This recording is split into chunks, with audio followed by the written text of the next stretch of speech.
Yes, welcome to yet another edition of Josh Time Live, and glad to meet you again, all our dear viewers. So today, Eid Mubarak to all Muslim community and to all those who believe in Allah. I'll say that. So there has been a lot of things that are transpiring, and we last met last month. By the end of month, May, a lot of news were in saturation. So we didn't have that time to come and address or do analyze all that transpired. But here we are now. The month has begun like hot soup. A lot is happening. We're saying from the West, the fall-up of the billionaire and the businessman.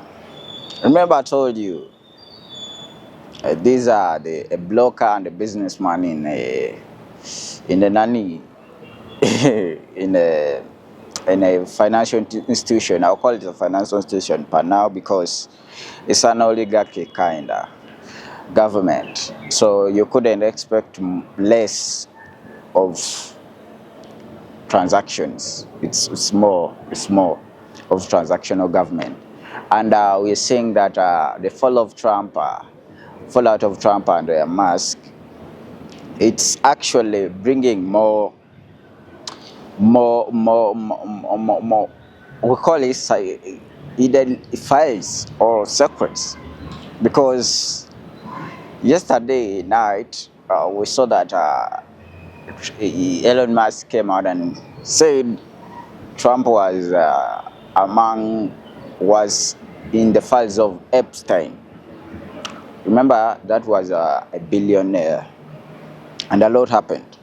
His files, they haven't been fully reviewed to date, and Musk is alleging that is one of the thing or the reasons why they haven't been revealed. Moving on from that chaos, we saw that last week, towards the end of last week, it was Saturday, Russia made the biggest drone invasion on Ukrainian since the war began.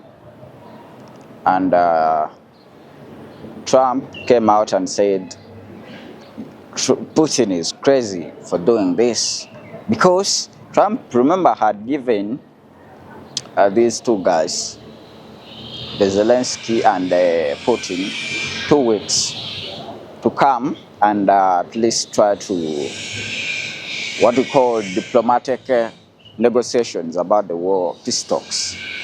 So by 2 weeks at least they have made a substantial impact of bringing about peace in that region. Maybe the ceasefire or sort of that, because we have been seeing that exchange of prisoners and bodies, it has been going on, though it has been more effective on Trump's era, where we have seen that the numbers have increased of exchange of prisoners and bodies, but no substantial move that has been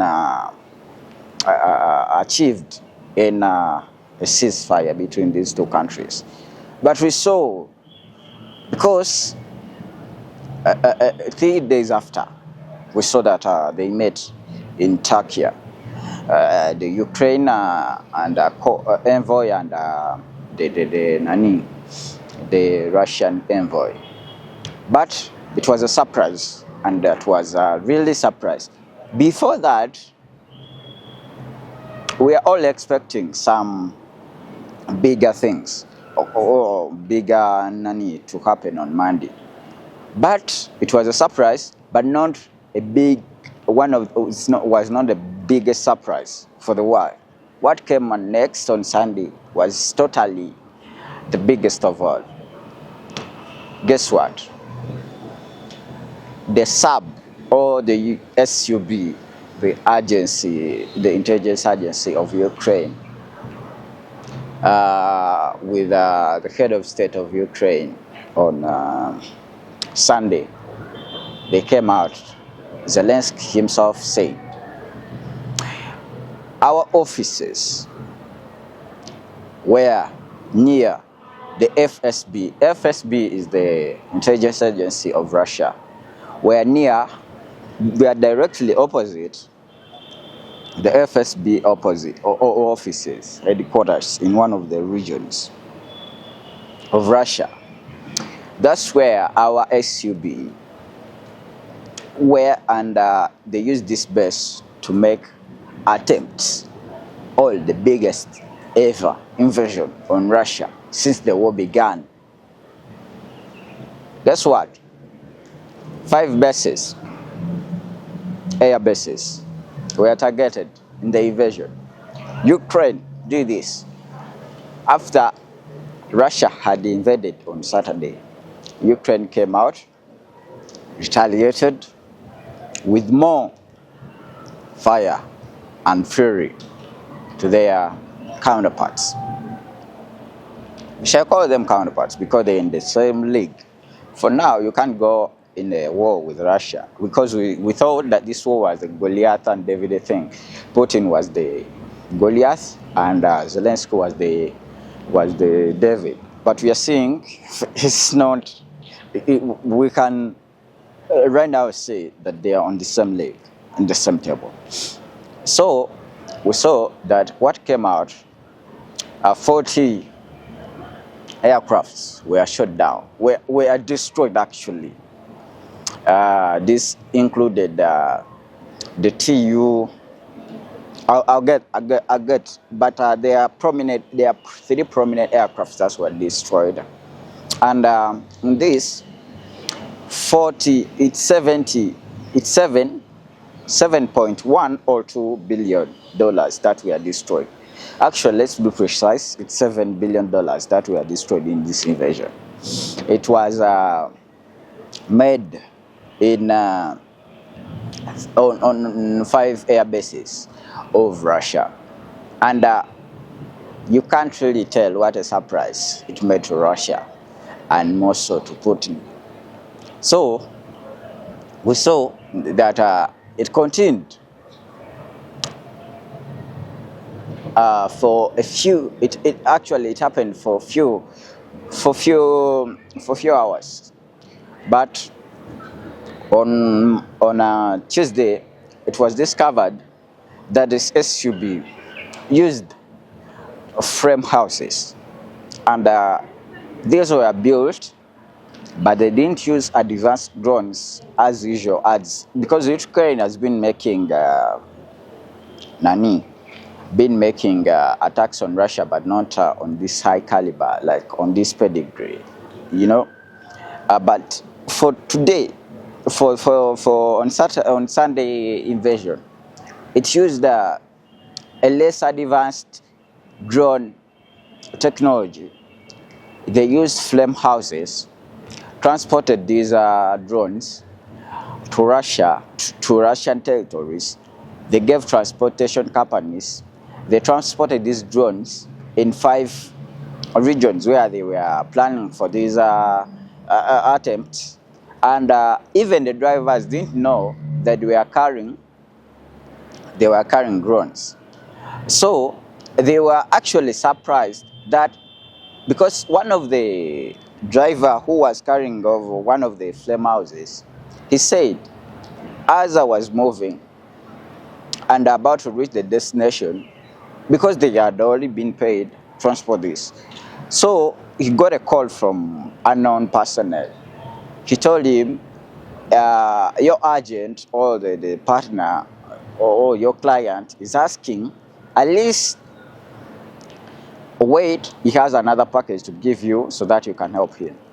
So he was waiting on a petrol station near that one of the airfield that was the attack was which was assaulted.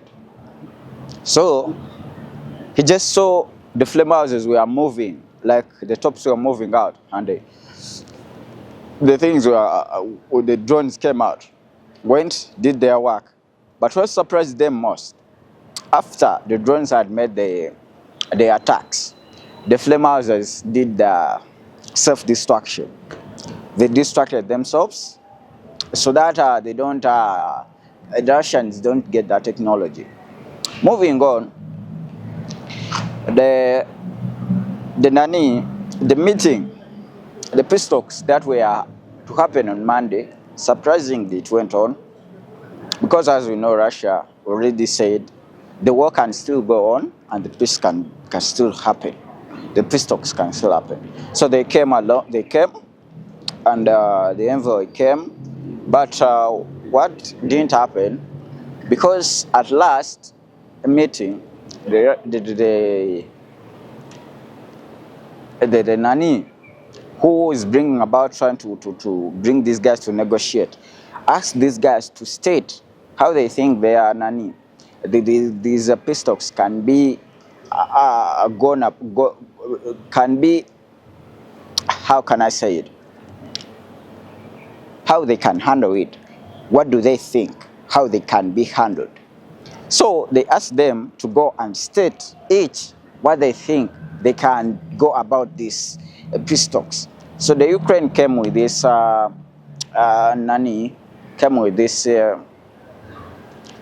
it's what they think, how they can go about it. First of all, yes, Russia for ceasefire, for immediate ceasefire of 30 days, and another thing for releasing hostages and sort of that. For the Russia, it brought its Nani, but because it had bought it late on that very day, they didn't go up. They didn't retrench it into this more. But for the Ukraine, it had already given in. It's what it wanted to be included in the negotiations, and there were no substantial things that transpired. Only we saw that they agreed that they are going to exchange 6,000 bodies each. That is 12,000 on each side. 6,000 for the Russians, 6,000 for the Ukrainians. Those are killed soldiers, and Ukraine also asked that there are 400 babies that the Russians took during the invasion. When they came during the invasions, 400 babies were rescued from the war zones, and Russians took them to their homeland, dispatched them into different families. So Ukraine was asking that those babies, they should be brought back to Ukraine, because remember, these are two countries. Even though we are saying in Ukraine there are tribes that are Ukraine, because Ukraine as a country, there are tribes, as here we have the Kikuyu, the Kamban, sort of that. Ukraine is also a tribe, and Russia is also a tribe. But they are the minorities, which are called Crimea Tatars. Those are the minority tribe in Ukraine.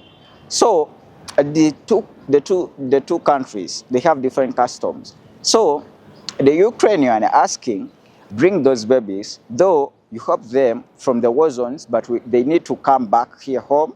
At least we dispatch them in their families, because we might trust the families, you know. They grow up in the customs of Ukraine, not of Russia. So Russia agreed that they will retaliate with only 10 babies for the start. Other things, the Russians denied it. They said, no, we can't seize we can't go for a ceasefire, because we don't believe in that for now. Moving on, the Russians were also asking that the places that were annexed from Ukraine, they should be recognized internationally. And in this context, they asked all the countries that are conniving with the Ukraine to let Ukraine know that these are not their places anymore. At least there the ceasefire can go on. and the talks can still go on, you know. And they are asking that Ukraine shouldn't get support from any military support from any outside countries, and it should also actually agree that it won't go for the West or any other country for any kind of support, or to any kind of support which will bring about war. As we saw this, the reason why this war is going on is because Ukraine wanted to join NATO. That's the thing. And the European Union, which we remember very well, like in this story, there was a war. It was called a Cuba Missile War, where we saw Russia brought missile in Cuba. It was 1960, where America said, no, this can't happen. So here the diplomacy comes in. That these guys were saying, no, you can't bring missile near us, though that is the sovereignty. You have you Cuba, you are independent as yourself, but you can't go about and make a country cause insecurity on our region or our America, because Russia is our adversary, you know. So it can't be working near you 90 miles, 90 kilometers. Actually, it's 90 kilometers, not 90 miles from America to Cuba. And you think that we shall stay quiet. So actually, many people were in fear that this might be the World War III, but they came to a consensus, and they agreed that Russia should move its missile back home, and America also asked, Russia also in return asked that America should not go on or to bring to cause chaos in the region. So moving on, we also that Trump came out and said that he called it Putin, and they had a conversation about what transpired on the invasion, the biggest invasion on Russian territory. And Putin was so furious, and in Trump's words, he quoted that Putin strongly said, I will retaliate about this invasion. It was something intolerable, and they were saying, Putin was saying that he will surely retaliate about this. The peace talks could go on, but he will surely do something about it. So the dynamics of the war have changed, because remember, Trump had given these two guys 2 weeks to reconcile and see how they can go about the peace talks. But it can no longer work out because the dynamics have changed. So, moving on, we also saw that there is still a lot happening in East Africa, per se politics. Ruto has been on a trail from the Kisumu, that Nyanza region and sort of that. Is facing a setback in this political nani, but we think, I myself will think, Ruto, if not by chance, if what I think might happen, like dispersing a lot of money in election, Ruto will win. Why? This is my opinion. Ruto has worked more on macroeconomy. We have seen a lot of companies, even those that were stalled during the era of Uhuru Kenyatta. Right now they have life.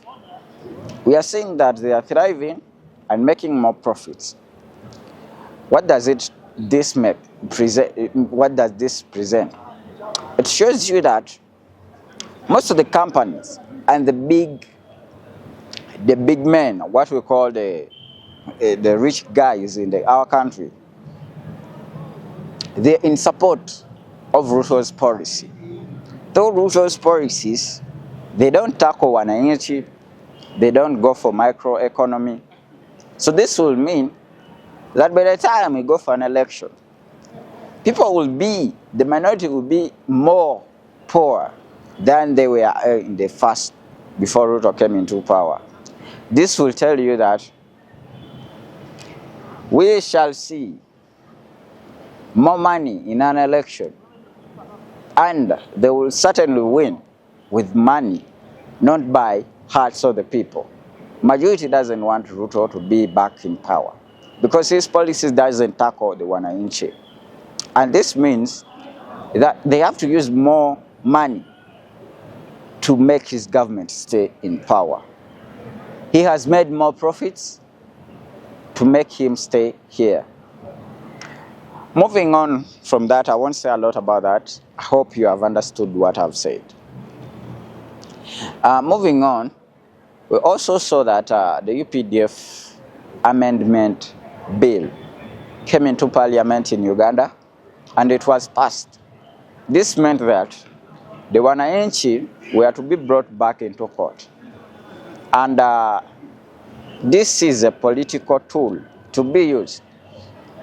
But before these guys passed the bill in parliament, it hasn't been turned into a law because the president has signed it. I call him president because he's the legit leader of Uganda, though he's acting more of a military guy and a tyrant. What we are saying, it's a political bill that has been brought to life, and it's gonna be used. It might be used. I won't say on who, but to anyone, even those that think that this law has been passed for their adversaries. It might come back, turn around for them. Moving on, the EPL ended, and PSG and the Champions League also ended. PSG won, and there was a kind of comic joke about Mbappe, that he was in PSG and Real Madrid asked him to come. He said no. He downplayed the transfer, and after coming, because the other time Real Madrid won, remember? After coming, then PSG won actually, and most of the people are saying what's going on in Mbappe, but that's his life, because even Harry Kane, to win his major trophy, he came to Bayern first season. This is the season we saw that Bayern didn't win anything, and people are saying what's going on. But luckily enough, he himself, the man, Harry Kane, also won something. The major nani, which I had forgot. In Gaza, we saw Hamas leader, the de facto one, also died. He was assassinated, and Prime Minister Netanyahu reported this to the Assembly of Israel, that they killed this guy in May. And even the spokesperson of the Israel military came out and talked about it. The Hamas haven't confirmed it. I call him the de facto leader because their leader died, and because of this, they decided that all the leaders, the Supreme Board, they should work together to bring about, to make decision for the Hamas, you know. But the war is still raging on. The war is still raging on, and every day we are seeing people, many people still being killed. You know, North Korea. North Korea, we saw 4 of its officials last week were arrested. What happened? Kim Jong-un went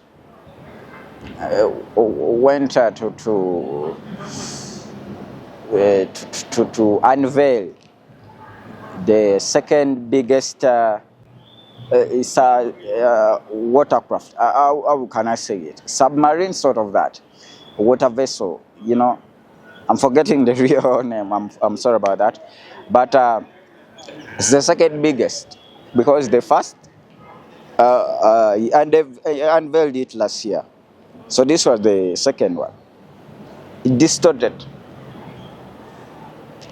Actually, one of his parts parted away. You know, that's how hard it was. And 4 were incarcerated for that. We still also following keenly about Tanzania and Tundu Lissu, because Tundu Lissu was paraded in court. Because it's alleged that it's telling people not to indulge in voting this coming election. It's in November, because there's no substantial changes in the laws governing the election and the electoral process. So this is what happened, and he was arrested and paraded in the courts of law.